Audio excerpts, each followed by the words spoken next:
नमस्कार, प्रणाम सभी साथियों को। मैं के पुनिया आप लोगों का अपना स्वागत करता हूं। प्यारे साथियों, कल मैंने जूनियर अकाउंटेंट भर्ती से संबंधित एक वीडियो अपलोड किया था। उसमें कई अभ्यर्थियों के थोड़ा सा संशय है, मन में कंफ्यूजिंग है। उसी प्रकार का सेशन है, छोटी सी वार्तालाप करेंगे, 4-5 मिनट का ही सेशन है।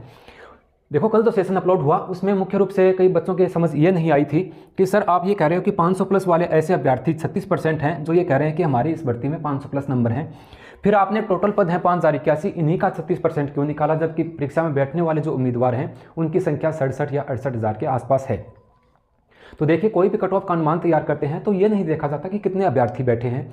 सबसे पहले इस चीज़ को देखा जाता है कि अंतिम रूप से चयन कितने अभ्यर्थियोयों का होना है, कितने अभ्यर्थी इस भर्ती में लगने वाले हैं, यानी इस भर्ती में कुल पदों की संख्या कितनी है। यानी कहने का मतलब ये होगा कि 5081 जो टोटल पद हैं उसमें से 36% अभ्यर्थी ऐसे हैं जो ये कह रहे हैं कि हमारे 500 प्लस नंबर हैं और हम इन पदों के लिए दावेदार हैं। मुख्य बात ये होती है, ठीक है। यानी यहाँ पर इस भर्ती में आपके 900 में से 500 से ऊपर अंक वाले ऐसे अभ्यर्थी हैं जो इन 5000 पदों के लिए लड़ाई लड़ रहे हैं और वो अपने आप को थोड़ा सा ऊपर मानते हैं कि हम एक सेफ स्कोर की स्थिति में यहाँ पर हैं, ठीक है। तो टोटल पद होते हैं तो वहाँ पर जो लड़ाई होनी है इन पदों के रिक्तियों के लिए, इन पर जगह बनाने के लिए, तब उसका ही निकाला जाता है। अब देखो, मैंने कुछ बातें आप लोगों को बताई थी। मैं अब कई अभ्यर्थी सोचेंगे कि सर आप सामान्य का ही क्यों ले रहे हो, कि क्योंकि कोई भी भर्ती होती है उसमें सामान्य के जो पद होते हैं उनका सबसे अहम योगदान होता है, अहम रोल यहाँ पर सामान्य के पद जो है वही अन्य वर्ग के जो अभ्यर्थी हैं उनकी कट ऑफ का निर्धारण करते हैं, ठीक है। कल इसके बारे में बात हो चुकी थी। आपके जो पद हैं ये यहाँ पर लिखा हुआ है, टोटल 5081 पद हैं, इसको बताने का कोई सार नहीं है। इसमें पुरुषों के इतने हैं, 135 महिलाओं के हैं, और ये जो विडो और डाइवर्स कैटेगरी के पद मैंने इसमें जोड़े हैं, संयुक्त किए हैं इसके साथ। बाकी ये तो जो विडो कैटेगरी की महिलाएं हैं ये तो एनए के कॉलम में ही चली जाएंगी, ये तो पास मार्किंग नहीं हो पाएगा। अगर ये डाइवर्स कैटेगरी की महिलाएं लगती भी हैं तो 40% के आसपास ये इनकी कट ऑफ रहने वाली है। सबसे अहम बात ये थी कि इस चीज़ को आप देखो एक बार, यानी कि आपकी जो भर्ती है, आपकी जो भर्ती का पूरा ड्रामा है, जो खेल है, उस पूरे मतलब उस खेल में, उस ड्रामे में 36% अभ्यर्थियों का मानना ये है कि हमारे 500 प्लस अंक हैं और हम अच्छी स्थिति में हैं। तो 36% अपने टोटल बैठे हैं तो उसका 67,000 टोटल बैठे हैं। कईयों का मानना कल अभ्यर्थियों का ये था कि 67% जो है सर इनका तो 6700 हो जाएगा। 10% बता रहा था एक लड़का, 10% करेंगे तो ही 6700 हो जाता है, 36% करेंगे तो बहुत ज़्यादा हो जाएगा।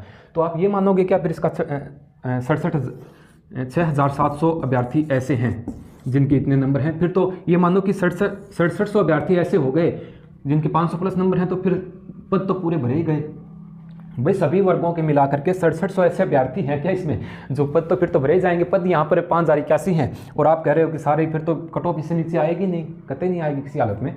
इसीलिए इसको इससे करना पड़ता है जो जिस पदों पर लड़ाई है, जिनके लिए नियुक्ति प्रक्रिया लेनी है। अब 500 प्लस वाले, अब यानी कि 55%, यानी कि 36% इस भर्ती के खेल में अभ्यर्थी ऐसे मान रहे हैं जो हमारे 55% अंक है। अच्छी बात है, कोई ज़्यादा सिस्टम नहीं है। इसी को ही मैंने फिर यहाँ पर काउंट करके आपको बताया था कि सामान्य के टोटल पद मैंने निकाले तो 1829 हैं। अगर टोटल पद 5081 हैं उसमें 36% करते हैं तो 1829 के आसपास बनता है। ये बात कल हुई थी। अगर पोलिंग अपनी झूठी है ये माने और सच्ची पोलिंग को अगर अपने निकालें कि एक औसत निकालें कि हाँ इतना हो सकता है, 5081 का 30% करते हैं तो 1524 बनता है। यहाँ पर सामान्य के पद 1829 हैं। तो ये जो अभ्यर्थी 500 प्लस बता रहे हैं ये सारे जो हैं सामान्य के आसपास के अभ्यर्थी हैं। अब सामान्य से अधिक, सामान्य के हमेशा किसी भर्ती में अधिक पद होते हैं तो कट ऑफ यहाँ से निर्धारित होना शुरू होती है। तो ये मानो कि ये 55% हो गया। उसके बाद में सामान्य के बाद में EWS और OBC वाले अभ्यर्थियों को देख लो आप एक बार, तो वो उनका आंकड़ा यहाँ पर, अब देखो 450 से लेकर के 500 के बीच ऐसे अभ्यर्थी हैं, 25% हैं, वो 25% ऐसे अभ्यर्थी हैं। उनका मानना ये है कि हमारे 50% अंक हैं। तो यहाँ भी एक कट ऑफ निर्धारित हो रही है। यहाँ भी देखो आप, यानी कि 49% के आसपास, थोड़ा सा अपने इस कट ऑफ को कम करेंगे 49 के आसपास या 50 के आसपास, तो ये कट ऑफ तो फिर इस हिसाब से जा रही है कि EWS और OBC के अभ्यर्थियों की कट ऑफ है।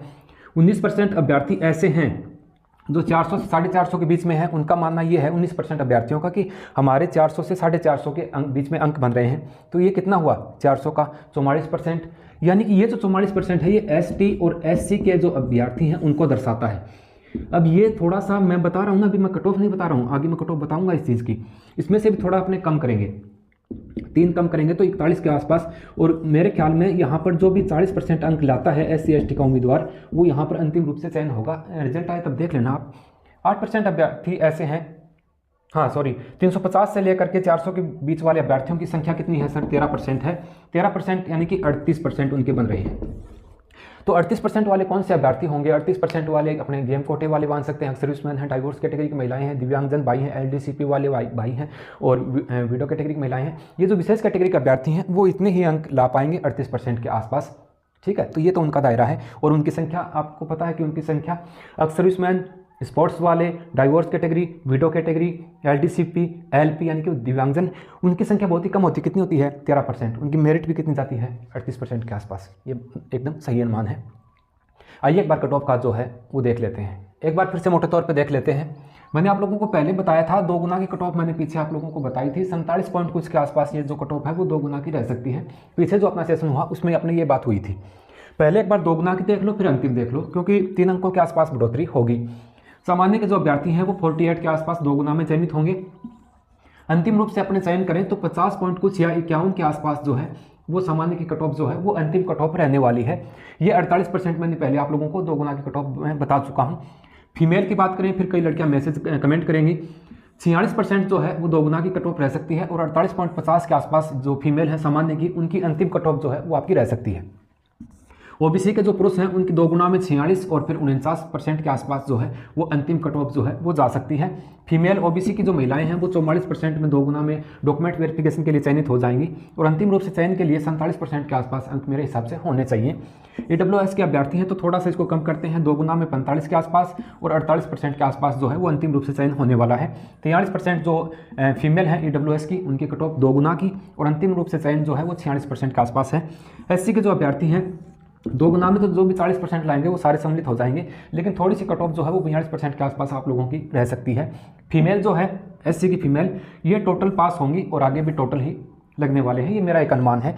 एसटी के जो अभ्यर्थी हैं 40% मिनिमम अंक लाएंगे तो वो सारे 2 गुना में चयनित होंगे और 40% ही 40 पॉइंट कुछ या 41% के आसपास ये उनकी अंतिम कट ऑफ जो है वो यहाँ पर रहने वाली है। मोटे तौर पर मैं आप लोगों को ये आइडिया बता रहा हूँ, बाकी परिणाम आए उसमें आप इस चीज़ को देख लीजिएगा। टीएसपी की बात करें तो टीएसपी में जो सामान्य के उम्मीदवार हैं वो 43% 2 गुना में 2 गुना के लिए और अंतिम रूप से चयन के लिए 45 या 46% का दायरा जो है वो टीएसपी वाले अभ्यर्थियों के लिए। 41% जो टीएसपी में सामान्य की जो महिलाएं हैं और अंतिम रूप से चयन उनका 43 के आसपास होने वाला है। ओबीसी तो होती नहीं है टीएसपी में। एससी के जो उम्मीदवार हैं वो 40% लाएंगे, वो सारे यहाँ पर सिलेक्ट होने वाले हैं और एसटी के उम्मीदवार जो टीएसपी में एसटी के उम्मीदवार हैं वो भी अंतिम रूप से चयनित होने वाले हैं। कई अक्सर उसमें भाई हैं वो भी इसके बारे में पूछ रहे थे, तो आप लोगों का अगर क्वालिफाइड दायरा अगर क्लियर होता है, जो मिनिमम क्राइटेरिया है वो अगर पासिंग मार्क पे आपका जाता है तो आप लोग तो पासिंग मार्क के हिसाब से ही चयनित हो जाएंगे, या जो दिव्यांगजन भाई हैं वो भी इस हिसाब से चयनित यहाँ पर हो जाएंगे। मोटे तौर पे बता दिया, बार बार बताने में कोई सारी इस चीज़ का निकलता नहीं है, एक बार आप देख लीजिएगा इस चीज़।